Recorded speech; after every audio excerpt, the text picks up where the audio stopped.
প্ৰধানমন্ত্ৰী কিষাণ সন্মান নিধি যোজনাৰ 18 নম্বৰ ইনষ্টলমেণ্টটো 5 অক্টোবৰ তাৰিখে প্ৰদান কৰিব ভাৰত চৰকাৰে। গতিকে এই 5 অক্টোবৰ তাৰিখৰ ভিতৰত যদি আপোনালোকৰ EKYC-টো লোৱা নাই তেতিয়াহ'লে আপোনালোকে EKYC-টো কৰি ল'বলৈ পাৰিব।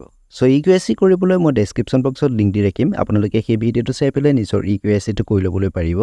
আৰু যদি আপোনালোকে নিজৰ মোবাইলৰ সহায়তে OTP মাধ্যমত EKYC কৰিব বিচাৰে তেতিয়াহ'লে আপোনালোকে PM কিষাণৰ অফিচিয়েল ৱেবছাইটলৈ আহিব। এই অফিচিয়েল ৱেবছাইটটো লোৱাৰ পিছত ইয়াত আপোনালোকে দেখা পাব EKYC বুলি। সো EKYC-ত ক্লিক কৰিব। EKYC-ত ক্লিক কৰাৰ লগে লগে ঠিক এনেকুৱা ধৰণৰ এটা ইণ্টাৰফেচ আহিব। ইয়াত আপোনালোকে দেখা পাব OTP বেছ EKYC।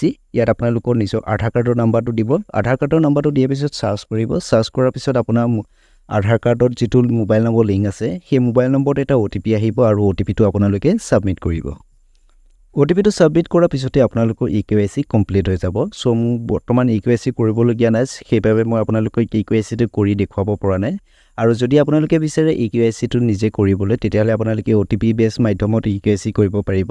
আৰু যদি আপোনালোকে অলপ অসুবিধা পায় তেতিয়াহ'লে আপোনালোকে ওচৰৰ CSC চেণ্টাৰত গৈ পেলাই নিজৰ EKYC-টো কৰি ল'বলৈ পাৰিব। কাৰণ EKYC-টো নকৰিলে আপোনালোকে 18 নম্বৰ ইনষ্টলমেণ্টটো লাভ নকৰিব। সো EKYC-টো আপোনালোকে 5 অক্টোবৰৰ ভিতৰতে EKYC-টো কৰি ল'ব।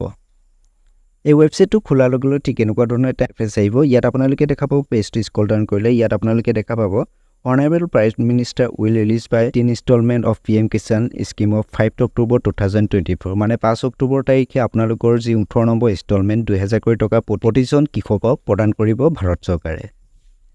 সো আপোনালোকে এই টকাসমূহ লাভ কৰিবলৈ আপোনাৰ একাউণ্টৰ লগত DBT লিংক থাকিব লাগিব। যদি আপোনালোকৰ একাউণ্টত DBT লিংক নাই তেতিয়াহ'লে আপোনালোকে ওচৰৰ ফিনো পেমেণ্ট বেংক কাৰ্যালয়লৈ যাব আৰু তাত গৈ পেলাই আপোনালোকৰ একাউণ্টৰ লগত DBT লিংক কৰি ল'বলৈ পাৰিব। সো আজি ভিডিঅ'টো ইমানে। যদি ভিডিঅ'টো ভাল লাগে লাইক শ্বেয়াৰ কৰিবলৈ নাপাহৰিব। আজিলৈ ইমানে, ধন্যবাদ।